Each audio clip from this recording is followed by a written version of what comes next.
नमस्कार।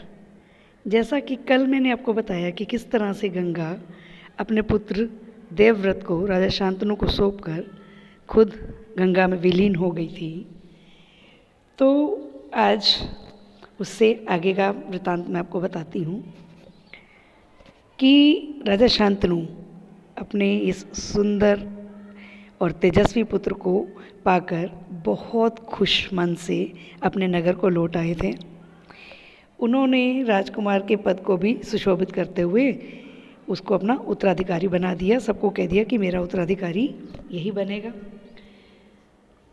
4 वर्षों के बाद एक दिन राजा शांतनु यमुना नदी के किनारे घूमने गए। तभी वहाँ उन्हें एक अप्सरा के समान बहुत ही सुंदर युवती खड़ी दिखाई दी, जिसका नाम था सत्यवती। गंगा से बिछुड़ने के कारण राजा के मन में उदासी में वैराग्य आ गया था।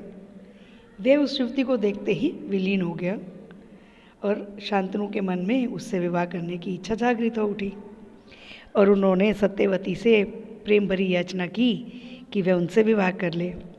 सत्यवती ने राजा से कहा कि मैं निषाद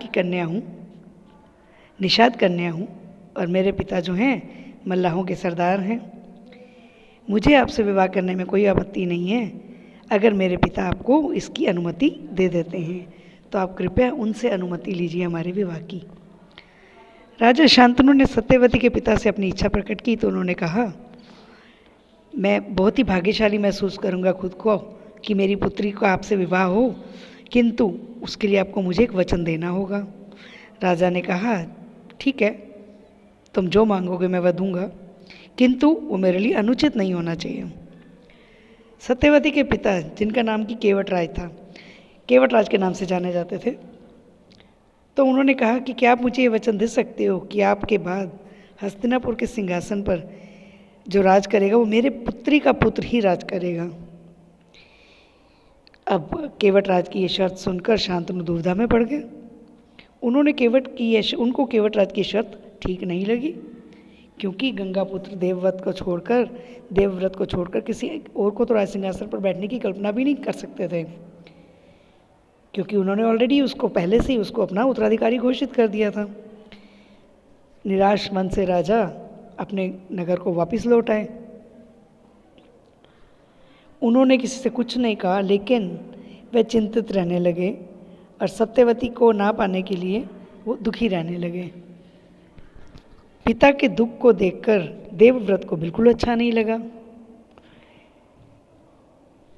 उसने सोचा कि पिताजी के मन में कोई ना कोई पीड़ा अवश्य छिपी है, उनको क्या तंग कर रहा है, तो चलो मैं पिताजी से पूछता हूँ। और वो अपने पिताजी से पूछने लगे कि आपको किस बात की चिंता है, आप पिछले कुछ दिनों से क्यों दुखी दिखाई दे रहे हो? आपके पास तो सब कुछ है, संसार के सारा सुख, वैभव, ऐश्वर्य सब तो आपके पास है पिताजी, आप क्यों दुखी हैं? देवव्रत के बार बार पूछने पर शांतनु ने उसे आधी अधूरी बात बता दी।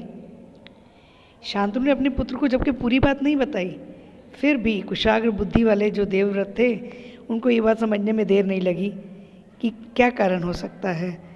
उन्होंने शांतनु के सारथी से पूछकर उनसे सभी बातों का पता लगा लिया, जो शांतनु और केवटराज के बीच में गंगा नदी के तट पर हुई थी। अपने पिता शांतनु के मन की तकलीफ को दूर करने के लिए देवव्रत सीधे केवटराज के पास गए और उनसे कहा कि वे अपनी पुत्री सत्यवती का विवाह राजू शांतनु से कर दें।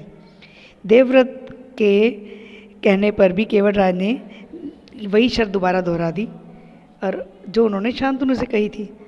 तब देवव्रत ने कहा कि केवटराज, बस इतनी छोटी सी बात, मैं वचन देता हूँ कि मैं इस राज्य पर से अपना अधिकार छोड़ता हूँ और आपकी पुत्री सत्यवती का पुत्र महाराज शांतनु के बाद हस्तिनापुर का राजा बनेगा।